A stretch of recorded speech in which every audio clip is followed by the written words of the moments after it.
Hello दोस्तों, स्वागत है आपका हमारे YouTube channel the Exampedia a smarter way of learning.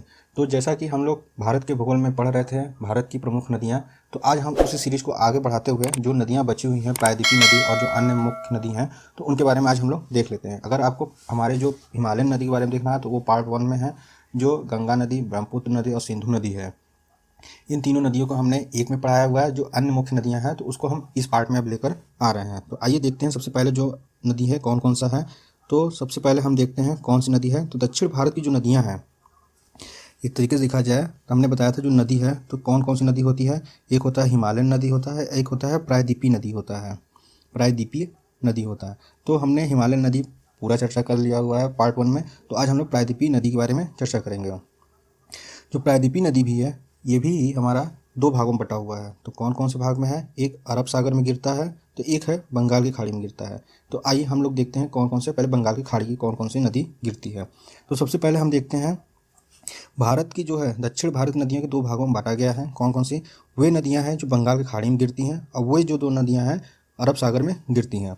तो दक्षिण भारत की जो बंगाल की खाड़ी में गिरने वाली नदियां हैं पहले उनको हम देख लेते हैं। तो कौन सा है ये डेल्टा बनाती हैं। जो बंगाल की खाड़ी में नदियाँ गिरती हैं वो मोस्टली कौन होती हैं, तो वो डेल्टा बनाती हैं। तो आइए हम लोग देखते हैं सबसे पहले हुगली नदी। हुगली नदी क्या है, ये पश्चिम बंगाल में बहती है और ये गंगा नदी से अलग हो जाती है। तो यह कलकत्ता जो है इसी की नदी के तट पर बसा हुआ है। तो हुगली नदी के बारे में बस इतना ही जान लीजिए कि इसके महत्वपूर्ण शहर कौन सा बसा हुआ है, तो ये है कलकत्ता। कलकत्ता जो है हुगली नदी किनारे बसा हुआ है। तो अगला देखते हैं दामोदर नदी। दामोदर नदी बहुत महत्वपूर्ण नदी है। क्यों नदी है, क्योंकि आप इसके बारे में बहुत सारे परियोजना सुने होंगे कि दामोदर में कौन सी योजना चल रही है, दामोदर घाटी परियोजना चल रही है। तो इसकी वजह से बहुत ही महत्वपूर्ण है। तो ये जो दामोदर का जो ये बेसिन है इसके बारे में देख लें हम थोड़ा पहले। देखिए ये है हुगली नदी, यही है हुगली नदी। तो कौन सा महत्वपूर्ण शहर भारत का बसा हुआ है, तो कोलकाता बसा हुआ है। आइए देखिए दामोदर नदी कहाँ पे आके मिल रहा है, तो ये हुगली में आके मिल जा रहा है। यानी हुगली नदी की जो सहायक नदी है तो कौन सी है, दामोदर नदी। तो कहाँ से निकलता है, तो ये छोटा नागपुर पठार जो है ये यहाँ से दामोदर नदी निकलता है, जो झारखंड के चंदवा जिले से निकलती है और पश्चिम बंगाल में प्रवेश करके हुगली नदी से मिल जाती है। तो ध्यान रखिएगा ये हुगली नदी से मिलती है और ये सीधा बंगाल की खाड़ी में अपना डेल्टा नहीं बनाती। तो ये बंगाल की खाड़ी में गिर जाती है, सीधे बंगाल की खाड़ी में देखिए नहीं गिरती। ध्यान रखिएगा कि दामोदर जो नदी है वो डेल्टा नहीं बनाती, वो हुगली नदी की सहायक नदी है दामोदर, उसमें जाके मिल जाती है। और जो दामोदर नदी है इसी को बंगाल का शोक भी कहा जाता है। तो किस नदी को बंगाल का शोक कहा जाता है, तो वो है दामोदर नदी को कहा जाता है। तो आइए देखते हैं अब अगला नदी कौन सा है, ये है स्वर्णरेखा नदी। तो जो स्वर्णरेखा नदी है अक्सर एग्जाम में पूछ लिया जाता है कितने राज्यों से होकर बहती है, तो ये झारखंड, पश्चिम बंगाल और उड़ीसा के तट से होते हुए अपना डेल्टा बना लेती है। जो झारखंड की राजधानी है रांची, वहीं से निकलती है कौन सी नदी, स्वर्णरेखा नदी। स्वर्णरेखा नदी जो है 3 राज्यों से होकर गुजरती है। कौन कौन सा, झारखंड, पश्चिम बंगाल और उड़ीसा। उड़ीसा के तट से ही बंगाल की खाड़ी में गिर जाती है। तो अगला नदी देखते हैं वैतरणी नदी। यह नदी जो है उड़ीसा से निकलती है और उड़ीसा के बंगाल खाड़ी में गिर जाती है। तो ये उड़ीसा में ही इसका बहुत ही छोटी नदी है वैतरणी नदी, लेकिन ये महत्वपूर्ण है। तो बंगाल खाड़ी में गिरने वाली नदी है और उड़ीसा के बंगाल खाड़ी में गिर जाती है। तो अगला देखते हैं कौन सी नदी है, ब्रह्माणी नदी। यह झारखंड से आने वाली शंख और दक्षिण जो कोयल नदी है जब मिलती हैं तो ब्रह्माणी नदी कहलाती हैं। उड़ीसा से राउरकेला में मिलती हैं। तो ये जो नदी है महत्वपूर्ण नदी है। जो शंख नदी है झारखंड से गुमला से निकलती है, जबकि दक्षिणी कोयल जो नदी है झारखंड में रांची के पास से निकलती है। आखिर में बैतरणी नदी के पास ही बंगाल की घाटी में गिर जाती है। तो अगला देखते हैं महानदी नदी। देखिए महानदी जो है हमारे लिए महत्वपूर्ण है। क्यों महत्वपूर्ण है, क्योंकि महानदी जो है इस पर कई सारी परियोजना चल रही हैं। तो देखते हैं ये कहाँ से निकलती है, तो छत्तीसगढ़ के सिहावा जिले से निकलती है। देखिए ये महानदी है, ये महानदी। तो ये उड़ीसा में प्रवेश करती है और एक डेल्टा का निर्माण करती है। तो मैंने पहले बताया था जो बंगाल खाड़ी में गिरने वाली जितनी नदियां हैं डेल्टा का निर्माण करती हैं और बंगाल की खाड़ी में गिर जाती हैं। जो कटक शहर के पास डेल्टा बनाती है, देखिए उड़ीसा जो कटक शहर है वो डेल्टा बनती है। जो हीराकुंड बांध, ये महत्वपूर्ण है आपके एग्जाम के लिए, इसको याद रखिएगा कि हीराकुंड बांध किस नदी पे है, तो वह है महानदी पे। तो हीराकुंड जो है महानदी पे स्थित है। ये भारत का सबसे लंबा बांध है, ध्यान रखिएगा सबसे लंबा बांध है। तो भारत का सबसे लंबा बांध कौन सा है, तो हीराकुंड है। किस नदी पे स्थित है, तो महानदी पे स्थित है। इस बार ये सबसे जो नदी है, महत्वपूर्ण तथ्य यही है कि महानदी पे कौन सा बांध है, तो हीराकुंड बांध है और भारत का सबसे लंबा बांध है। तो इसमें जो कुछ महत्वपूर्ण जो सहायक नदियां हैं वो ज़रूरी नहीं है आपके लिए, लेकिन एक बार आप देख लीजिए, पीडीएफ में रहेगा। तो महानदी की जो सहायक नदी कौन कौन से, शिवनाथ, हंसदेव, मंड और जोग, ये जो 4 नदी हैं ये महानदी की महत्वपूर्ण नदी है। बस आप ये पॉइंट याद रखिएगा, बहुत ज़रूरी है कि महानदी पे कौन सा बांध है। आइए देखते हैं अगला नदी कौन सा है, तो वो है गोदावरी नदी। गोदावरी नदी कहाँ से निकलती है? यह जो है यह भारत का एक, देखिए ये गोदावरी नदी है। गोदावरी नदी जो है इसकी लंबाई क्या है? इसका लंबाई जो है 1465 किलोमीटर है गोदावरी नदी। और ये जो प्रायद्वीपीय भारत है, प्रायद्वीपीय भारत की जो सबसे बड़ी नदी है, ये भी ध्यान रखिएगा। गोदावरी नदी जो है प्रायद्वीपीय भारत की सबसे लंबी नदी है जो 1465 किलोमीटर है। यदि क्वेश्चन पूछता है कि भारत की सबसे लंबी नदी तो गंगा नदी है, लेकिन अगर यदि प्रायद्वीपीय भारत का पूछता है तो वो कौन सी है, तो वो है गोदावरी नदी। कितनी किलोमीटर की है? 1465 किलोमीटर का है। तो गोदावरी नदी कहाँ से निकलती है? तो ये जो है महाराष्ट्र में एक जगह है नासिक के त्रिवेंकेश्वर जो है, त्रिवेंकेश्वर नामक स्थान से निकलती है। कौन सी नदी? गोदावरी नदी। इसकी जो प्रमुख सहायक नदी है वो हमारे एग्जाम के लिए इंपॉर्टेंट नहीं है, लेकिन आप जान लीजिए इसकी कौन कौन सी नदी जो है, पूर्णा है, वर्धा है, पेनगंगा है। ये नाम याद रखिएगा कि पेनगंगा किसकी सहायक नदी है, तो वह है गोदावरी की नदी की सहायक नदी है। और कौन नद है? प्राण हिता है, इंद्रावती है और सबरी है। ये जो नदी है ये गोदावरी की प्रमुख सहायक नदी है। और इसकी जो प्रमुख है तो प्रायद्वीपीय भारत की सबसे लंबी नदी है गोदावरी। और इसको क्या बोलते हैं, तो इसको देखिएगा दक्षिण भारत की गंगा भी बोलते हैं। ध्यान रखिएगा, दक्षिण भारत की प्रमुख जो है नदी कौन है, तो है गोदावरी। और दक्षिण भारत की जो है गंगा किसको बोलते हैं, या कह सकते हैं दक्षिण गंगा किसको बोला जाता है, तो गोदावरी नदी को बोला जाता है। जो प्रायद्वीपीय भारत की सबसे लंबी नदी है उसे दक्षिण गंगा के नाम से जाना जाता है। तो अगला देखते हैं कौन कौन सा नदी है। देखिए महाराष्ट्र के नासिक जिले में त्रिम्बकेश्वर के निकट से निकलती है, दक्षिण भारत की सबसे लंबी नदी है। और महाराष्ट्र से तेलंगाना, छत्तीसगढ़ से अंततः आंध्र प्रदेश में प्रवेश करती है। राजमुद्री के पास डेल्टा बनाती है और इसे दक्षिण की गंगा कहा जाता है। तो गोदावरी का मैंने सहायक नदी पहले ही बता दिया है कौन कौन सा है, तो वह है पूर्णा, प्राणहिता, पैनगंगा, वर्धा, वैनगंगा, इंद्रावती, मंजीरा, पखरा। ये महत्वपूर्ण नदियाँ हैं, लेकिन हमारे लिए भी महत्वपूर्ण नदी जरूरी नहीं है। अगला देखते हैं कृष्णा नदी। कृष्णा नदी भी हमारे लिए बहुत ही महत्वपूर्ण है और इसकी जो लंबाई है, तो सबसे पहले हम कृष्णा नदी देख लेते हैं। कृष्णा नदी की जो लंबाई है कितना है, 1401 किलोमीटर है। 1401 किलोमीटर है। और यह प्रायद्वीपीय भारत का जो है दूसरी सबसे लंबी नदी है। कृष्णा नदी जो है प्रायद्वीपीय भारत का दूसरी सबसे लंबी नदी है और जो 1401 किलोमीटर की लंबाई है। जबकि गोदावरी की कितनी लंबाई थी, तो गोदावरी की जो लंबाई थी 1465 किलोमीटर थी। यानी सबसे लंबी जो प्रायद्वीपीय है तो वो गोदावरी है और दूसरी जो है कृष्णा है 1401 किलोमीटर के साथ। तो इसका जो उद्गम स्थल है कहाँ से निकलती है, तो महाबलेश्वर के निकट से निकलती है। जो कृष्णा नदी है महाराष्ट्र के महाबलेश्वर के निकट से पश्चिम घाट से निकलती है।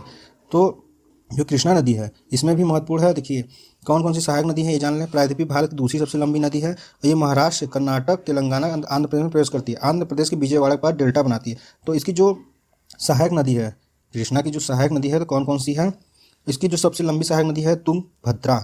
ये कृष्णा की सबसे लंबी सहायक नदियों में से एक है। अगला देखते हैं भीमा नदी है, कोयना नदी है, मूसा है।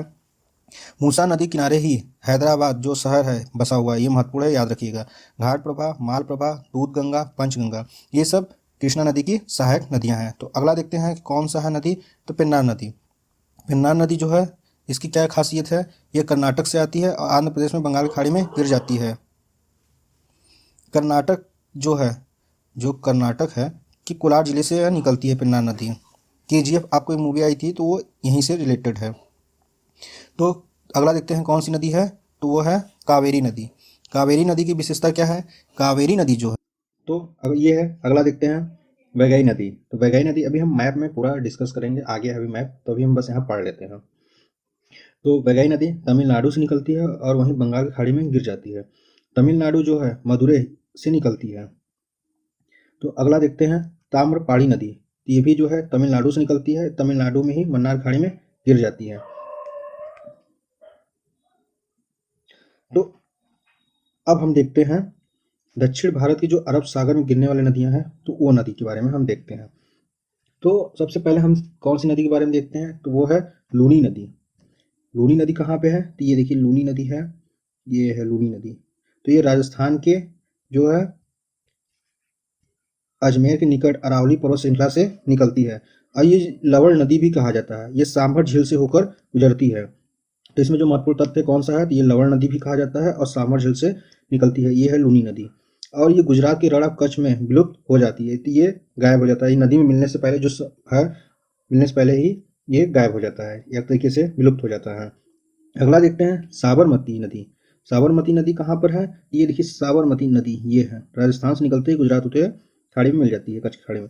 तो राजस्थान के उदयपुर जिले के मेवाड़ की पहाड़ियों से निकलती है, और गुजरात का जो अहमदाबाद और गांधीनगर शहर जो है साबरमती नदी के किनारे ही बसे हुए हैं, और जो आगे चलकर अरब सागर की खंबात की खाड़ी में गिर जाते हैं। अगला देखते हैं कौन सी नदी है, तो वो है माही नदी। तो माही नदी देख लेते हैं कहाँ पर है। माही नदी देखिए यहाँ पे है, ये है माही नदी। तो माही नदी हम देख लिए मैप में, आप भी देख लीजिएगा अपना। तो माही नदी जो है मध्य प्रदेश में विंध्याचल जो पर्वत श्रेणी से आती है वहां से निकलती है, और 3 राज्यों में बहती हुई मध्य प्रदेश से राजस्थान से अंततः गुजरात में प्रवेश करती है। भारत की ऐसी नदी जो कि कर्क रेखा को 2 बार कटती है, तो कौन सी है, ये महत्वपूर्ण है, आप ध्यान रखिएगा। सबसे महत्वपूर्ण पॉइंट यही है कि जो भारत की ऐसा कौन सा नदी है जो कर्क रेखा को 2 बार काटती है, तो वो कौन सी है, तो माही नदी है। तो नर्मदा नदी अब देखते हैं।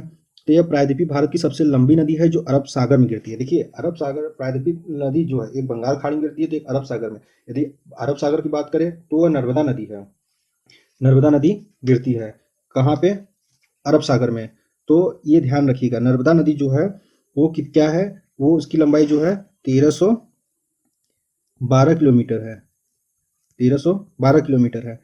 ये अरब सागर में गिरने वाली नदी है। अब प्रायद्वीपीय भारत में लंबाई के मामले में तीसरे स्थान पर आती है। ध्यान रखिएगा, पहले पे गोदावरी थी, दूसरे पे कृष्णा थी, अब तीसरे पे नर्मदा है। और यह मध्य प्रदेश के अमरकंटक चोटी से निकलती है।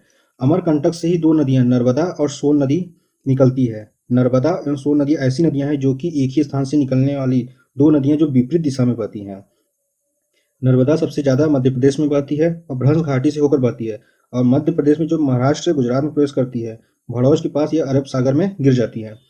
मध्य प्रदेश का जो जबलपुर है इसी नदी के किनारे बसा हुआ है, यानी मध्य प्रदेश जो का शहर जो जबलपुर है किस नदी के किनारे बसा हुआ है, तो वो है नर्मदा नदी किनारे है। जो धुआंधार जलप्रपात है तो किस नदी पर है, तो वो है नर्मदा नदी पर ही है। अगला देखते हैं ताप्ती नदी। ताप्ती नदी जो है ये मध्य प्रदेश के महादेव पहाड़ियों से निकलती है, और इसकी जो लंबाई है कितनी है, इसकी लंबाई 724 किलोमीटर है। ध्यान रखिएगा, इसकी लंबाई कितनी है, 724 किलोमीटर है। अरब सागर की हम बात कर रहे हैं अभी, जबकि नर्मदा की कितनी थी, तो 1312 किलोमीटर की लंबाई थी, ताप्ती की 724 किलोमीटर। हालांकि मीटर ये लंबाई नहीं पूछेगा, लेकिन आपको इससे आइडिया लग जाएगा कि कितनी लंबी नदी होती है। तो ये मध्य प्रदेश के महादेव पहाड़ियों से निकलती है। अब बैतूल पठार का क्षेत्र जो है ये मध्य प्रदेश से महाराष्ट्र और गुजरात में प्रवेश करता है। तो जो मध्य है ये सूरत शहर जो है कौन सी नदी पे बसा हुआ है, तो वो है तापी नदी किनारे बसा हुआ है। अगला देखते हैं मांडवी नदी। मांडवी नदी जो है किस नदी है, मांडवी नदी कर्नाटक से आती है और गोवा में आकर अरब सागर में गिर जाती है। ध्यान रखिएगा, जो भी अरब सागर में नदियां हैं वो डेल्टा नहीं बनाती हैं, वो ज्वारमुख होती हैं। और गोवा की राजधानी जो पणजी है वो किस नदी तट पे है, तो वो है मांडवी नदी के तट पर बसा हुआ है। तो यानी गोवा की राजधानी जो है कौन सी नदी पर बसी हुई है, तो मांडवी नदी पर बसी हुई है। अगला देखते हैं जुआरी नदी। तो जुआरी नदी क्या है, जुआरी नदी गोवा से निकलती है और गोवा में ही अरब सागर में मिल जाती थी। यानी गोवा में जो है 2 प्रमुख नदी है, तो कौन सी है, एक जुआरी नदी है और एक मांडवी नदी है। तो गोवा में 2 प्रमुख नदी है। अगला देखते हैं शरावती नदी। शरावती नदी क्या है, कर्नाटक से निकलती है और कर्नाटक में ही अरब सागर में गिर जाती है। कर्नाटक का जोग, ये महत्वपूर्ण है, जोग जलप्रपात जो है किस नदी पर है, तो वह है शरावती नदी पे है। यहीं पे महात्मा गांधी का जो जलप्रपात नाम से भी जाना जाता है, या गढ़सोप्पा जलप्रपात नाम से भी जाना जाता है। जो शरावती नदी है तो इस पे कौन सा जलप्रपात है, तो यह है जोग जलप्रपात है। अगला देखते हैं कौन सी नदी है, तो गंगा वेली नदी है। यह कर्नाटक से निकलकर कर्नाटक में ही अरब सागर में मिल जाती है। तो अगला देखते हैं कौन सा है, अगला है पेरियार नदी। पेरियार नदी केरल से निकलकर केरल में ही अरब सागर में मिल जाती है। अगला नदी देखते हैं भरतपुजा नदी। भरतपुजा नदी क्या है, तमिलनाडु से आकर केरल में ही अरब सागर में गिर जाती हैं। तो ये जो हमारे साथ ये जो हमारे महत्वपूर्ण नदियां हैं ये मोस्टली प्रायद्वीपीय भारत की थी। तो अब हम आगे देखेंगे भारत के दर्रे या कोई अलग टॉपिक है जो हमें पढ़ना है भारत की पर्वत श्रेणी के बारे में। तो जो कमेंट आपको चाहिए पहले वीडियो उस पर कमेंट करिए, तो हमने नदियाँ जो थी महत्वपूर्ण सारी नदियों के बारे में बता दिया है। बस आप ध्यान रखिएगा कौन सी नदी की क्या विशेषता है। यदि आपको वीडियो पसंद आए तो शेयर करें, सब्सक्राइब करें एंड लाइक करें। धन्यवाद।